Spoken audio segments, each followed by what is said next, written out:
모델링 13번 영상입니다. 첫 번째로 원을 크게 그려주세요. 근데 원을 그릴 때 세그먼트가 너무 적게 되면 부드럽게 처리가 안 되거든요.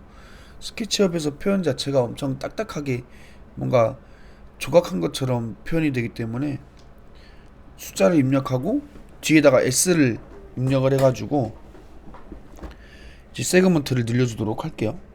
저는 한 50개 정도로 늘려주겠습니다. 원 크기랑 그런 거는 상관이 없어요.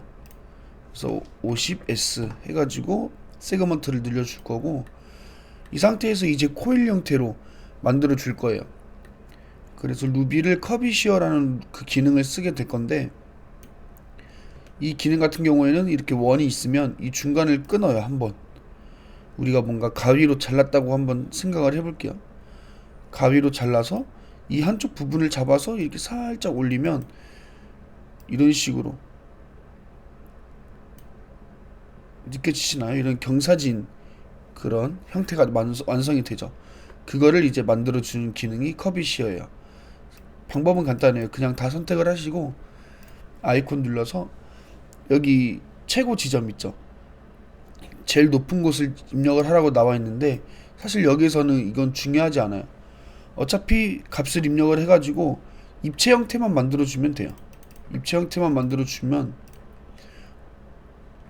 어차피 스케일로 늘리면 되거든요. 그래서 높이를 많이 이렇게 집착을 안 하셔도 돼요. 그래서 저는 보통 이거를 쓸 때 그냥 아무거나 입력해요. 아무거나 입력하고 나서 여기 연결이 되거든요, 서로. 이렇게 여기랑 이제 밑에 있는 원래 원을 지워서 그냥 스케일로 이렇게 늘려서 보는 편이에요. 이렇게 작업을 해주시고 얘를 그대로 복사를 해가지고 올려주면 이제 스프링 형태가 나오게 되겠죠. 여기서도 높이라기보다는 여기 사이 간격이 뭔가 이쁘게 나오게끔 만들어 주시면 됩니다. 커비시어 같은 경우에는 엄청 어려운 루비는 아니고, 한번 쓰게 되면 이제 스케일이 같이 따라 붙어가지고 크기를, 높낮이를 결정을 한다고 보시면 될 것 같아요. 그리고 나서 이거를 약간 뿔 형태로 만들어 줄 거예요. 여기서 그렇게 만들기는 어렵기 때문에 우리가 또 루비를 쓰게 되겠죠. 그래서 그 뿔 형태로 만들어주는 그런 기능을 제가 두 가지를 설명을 드릴 건데, 두 가지마다 장단점이 있기 때문에 여러분들이 상황에 맞게 이제 골라서 사용을 하시면 될 것 같아요. 첫 번째로는 프레도 스케일에 이거 박스 테이퍼링이라 해가지고 우리 테이퍼 형태로 만들어주는 그런 기능이 있어요. 테이퍼라고 하면 이제 한쪽은 넓고 가면 갈수록 좁아지거나 아니면 뭐 넓어지거나 하는 그런 형태를 말해요. 그래서 우리가 바지 같은 것도 우리가 그 종류를 보면 뭐 테이퍼드 뭐 이런 형태가 있잖아요. 그러니까 발목 쪽으로 가면 좁아지는 그런 형태가 이제 테이퍼라고 생각하시면 됩니다.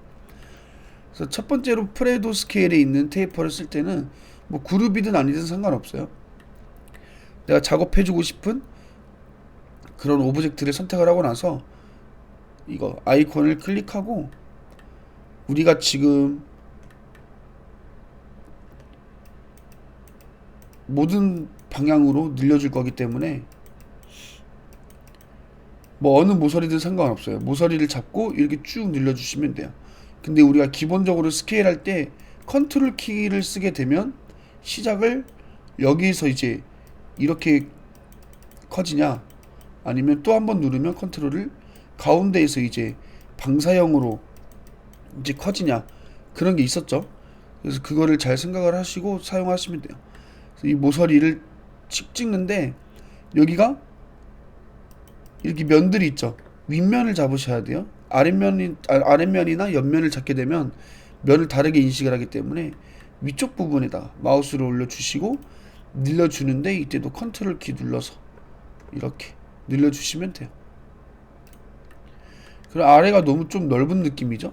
다시 한번 테이퍼드 해가지고 아래를 살짝 좁혀주시면 이렇게 조금 뿔 형태가 나오게 되겠죠. 이게 첫 번째 방법이고요.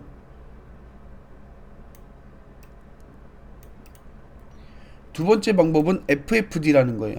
그래서 이 그룹을 먼저 해줘야 되는 게 기본이고, 이 그룹을 이제 전체 범위가 이렇게 있으면 여기 안에서 내가 지정한 개수만큼 이렇게 제어점을 생성을 시키고 나서 그 제어점을 편집하는 방식을 이제 쓰는 툴이 이제 FFD예요. 그래서 그 스케치 유케이션에서 FFD를 따로 다운을 받으실 수 있고, 아니면 JHS 파워바에 보시면 FFD가 탑재가 되어 있어요. 이렇게 여기 빨간 색깔이랑 그 초록 색깔이랑 추가로 여러분들은 더 있을 거예요. 저는 안 쓰기 때문에 꺼놨어요. 그래서 이렇게 쓴다고 보시면 되고요. 쓰는 방법은 여기 바에 있는 거를 쓰실 분들은 객체를 선택하시고, 이거 가운데 FFD 인풋 박스 있죠. 이거를 눌러서 FFD를 넣어주시면 돼요. 이렇게. 아니면 이제 우클릭해서 FFD를 따로 다운을 받으신 분들은 FFD를 쓸 때는 우클릭해서 여기에서 이제 2 곱하기 2냐 3 곱하기 3이냐 뭐 이렇게 정해주시면 되는데, 저는 일단 3 곱하기 3 FFD를 할게요. 3 곱하기 3이면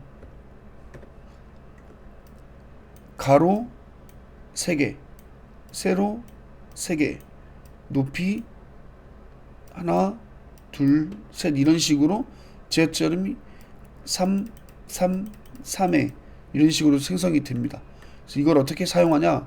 이 C포인트들이 그룹 형태로 들어가게 돼요. 그래서 이 그룹을 잡고 이제 들어가 주시면 돼요. 이런 식으로. 그룹을 들어가는 방법은 더블 클릭도 있지만 엔터가 제일 편한 방법입니다. 그래서 위에를 잡고 이 부분들을 스케일로 늘려주면 돼요. 이런 식으로. 이거를 만약에 회전을 시키잖아요. 그럼 이렇게 돌아갑니다. 그리고 이것도 이동을 이런 식으로 시키면 이렇게 이동이 돼요. 여기서 또 한번 회전을 해볼까요? 이렇게 작업이 가능한 거예요. 그래서 프레도랑 비교를 했을 때는 조금 더 디테일하게 작업이 가능하다라는 게 이제 FFD의 장점인 것 같아요. 높이가 좀 이상하다 싶으면 늘려주시면 돼요. 이렇게 완성이 됐으면 일단 저는 작업 편의상 그룹을 일단 해제할게요. 익스플로드를 할게요. 하고 이제 어떤 걸 쓸 거냐, JHS 파워바에서 익스트루드 라인이라고 선을 쭉 늘려서 면으로 만들어주는 기능이 있어요. 그래서 객체를 선택을 하시고 익스트루드 라인, 그리고 뭐 위든 아래든 상관없습니다. 살짝 내려주시면 돼요. 그럼 이렇게 면이 만들어지죠. 모양이 조금 더 이렇게 뾰족했으면 좋겠는데 아쉬운 게 좀 있네요. 네. 그러고 우리가 그 두께감을 줄 거예요. 이렇게 두께를 줄 건데, 일반 푸시 플로우는 우리가 정확하게 이게 원하는 대로 푸시를 할 수가 없어요. 보이시죠? 이 면과 수직으로 이게 면이 돌출이 되기 때문에 일반 푸시풀은 작업이 어렵고 조인트 푸시풀을 쓸 거예요. 그런데 조인트 푸시풀을 쓸 때 가능하면 이거를 선을 부드럽게 먼저 만들어 주시는 게 좋아요. 물론 이 상태에서 작업을 하더라도 크게 이상은 없어요. 크게 이상은 없거든요. 그치만 면이 부드럽게 처리가 되어 있냐 안 되어 있냐 이 차이가 나중에 뭐 복잡한 모델링을 했을 때는 굉장히 중요한 부분으로 들어가기 때문에, 우리가 이 면 자체를 살짝 두께감을 주고 싶다 하면 그냥 면을 그냥 하나로 만드세요. 이렇게. 무슨 말이냐면 하나 클릭을 했을 때 이렇게 분할돼서 선택이 되는 게 아니라 한 번에 선택이 되게끔 만들어 주시고, 조인트 푸시풀로 이렇게 당겨 주시면 돼요. 안쪽이든 바깥쪽이든. 대신 이 피니싱 자체를 이게 두 번째 거로 선택을 해 주셔야 돼요. 첫 번째 거는 우리가 일반 푸시를 했을 때 이 밑에 면이 생성이 안 되게끔 그냥 컨트롤을 안 누른 상태라고 보시면 되고, 이 피니싱에서 두 번째는 컨트롤을 누른 상태라고 보시면 돼요. 첫 번째 걸로 하게 되면 만들었을 때 여기에 이렇게 뚫리게 돼요. 면이 시작점이 된 부분이 면이 없어지게 돼요. 그래서 이렇게 작업을 하면 안 되니까 푸시풀 하실 때는 피니싱 첫 번째로 할 때는 이렇게 해서 두께를 살짝 이렇게 줄게요.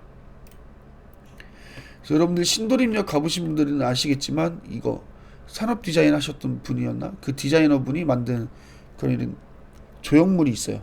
그래서 한번 제가 만들어 봤습니다.